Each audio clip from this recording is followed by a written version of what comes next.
जय श्री श्याम सभी श्याम प्रेमियों को। कैसे हैं आप सभी। आशा करती हूँ मेरे बांके बिहारी जी की कृपा से आप सभी कुशल होंगे।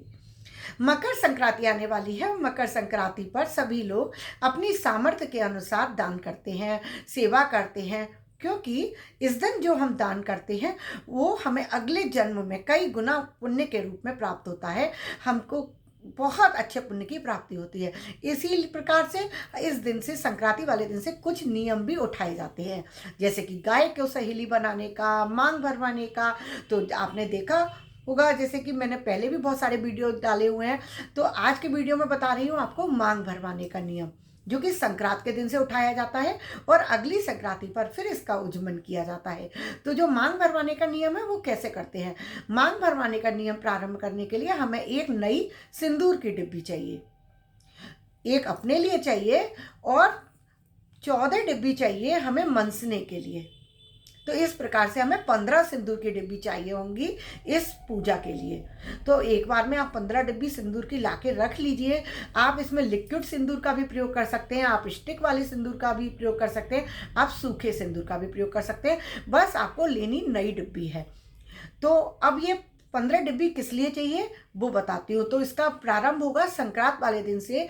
आपको किसी सुहागिन महिला से अपनी मांग भरवानी है, तो इसलिए नई डिब्बी सिंदूर की लेनी है, उससे अपनी मांग भरवानी है। वो आपकी मांग भर देंगी सिंदूर से और फिर थाली में कुछ मीठा रखिएगा, उस मीठे को वो आपको खिला देंगी। अब इस प्रकार से उन्होंने आपकी मांग भर दी, आपका मुंह मीठा कर दिया। उसके बाद फिर हम क्या करेंगे, फिर हम उनको, जैसे कहते हैं ना रिटर्न गिफ्ट दिया जाता है, तो हम उनको भी एक सिंदूर की डिब्बी देंगे गिफ्ट में और कुछ मीठा देंगे। मीठे में यदि आप नहीं कुछ हो पाए, आप रेवड़ी दे सकते हैं, बताशे दे सकते हैं, बिस्किट का पैकेट दे सकते हैं, टॉफ़ी दे सकते हैं, कुछ नहीं तो सुपारी वगैरह के जैसे पाउच आते हैं वो भी दे सकते हैं, जो आपकी सामर्थ्य हो, जिस प्रकार से आप करना चाहें। इलायची, छोटी इलायची के पाउच आते हैं, है ना, तो उस प्रकार से आपको उनको कुछ देना जरूर है। तो ये जो नियम है ये सुहागिन महिला से करवाना है। तो ये सुहागिन महिला कौन हो सकती है, जैसे कि आपकी सास हो सकती हैं, आपकी ननद हो सकती है यदि उनकी शादी हो चुकी है, आपकी जेठानी, आपकी पड़ोसिन, या फिर कोई मंदिर की पंडितानी, किसी से भी आप ये करवा सकते हैं। बस वो सुहागिन होनी चाहिए। पहले उनसे बात कर लीजिए कि हर 14 तारीख को, महीने की 14 तारीख जब भी आए, आप उनसे मांग भरवाएंगे। इस प्रकार से पूरे वर्ष, क्योंकि कोई कोई अभी तो है तैयार हो गए, बीच में उनको कोई काम आ गया और वो बाहर गए हुए हैं, फिर आपका नियम नहीं हो पाएगा ना, क्योंकि हर महीने की 14 तारीख को आपको एक ही फिर व्यक्ति से ये काम करवाना है। तो इसलिए उसी से ही प्रारंभ करवाइएगा जो आपको पूरे साल मांग भर सके। फिर जब पूरा एक साल हो जाए, मकर संक्रांति वाले दिन आप उनसे जब मांग भरवाएंगे, उसके बाद आपके जब पूरे 12 संक्रांति हो गई, तब आप क्या करेंगे, तब आपको 2 जगह तो सुहाग का सामान लेना है। जैसे 16-16 चीज़ें होती है ना सुहाग के सामान में, तो 16-16 या 5-5 जैसे आपकी सामर्थ्य आप रख लीजिए। और 2 जगह ही आपको साड़ी या फिर चुंदरी, जो भी आप लेना चाहें वो रखने हैं।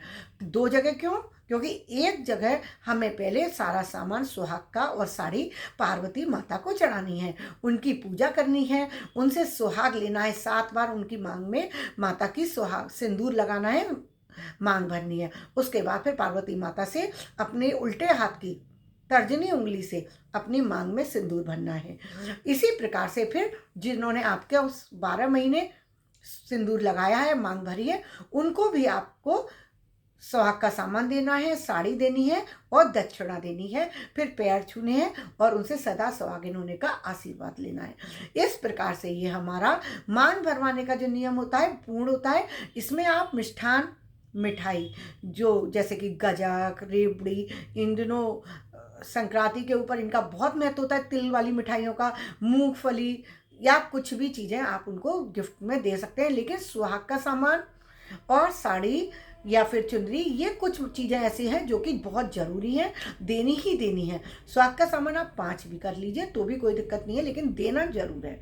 उसी प्रकार से माता रानी पर भी चढ़ाने हैं। तो आशा करती हूँ आपको अच्छे से समझ आ गया होगा, और फिर भी कुछ प्रश्न हो तो आप मुझे कमेंट कर दीजिएगा, मैं आपको बता दूंगी। और मेरी वीडियो को अभी तक आपने लाइक और सब्सक्राइब ना किया हो चैनल को, तो प्लीज़ कर दीजिएगा। ऐसे ही अच्छे अच्छे वीडियोज़ आपके लिए रोज़ लेकर आती रहती हूँ। तो प्लीज़ मेरे चैनल को लाइक और सब्सक्राइब कर दीजिएगा और अपने फ्रेंड्स के साथ शेयर भी कर दीजिएगा, जिससे कि उनको भी इसका लाभ मिल सके। अभी के लिए विदा लेती हूँ। राधे राधे।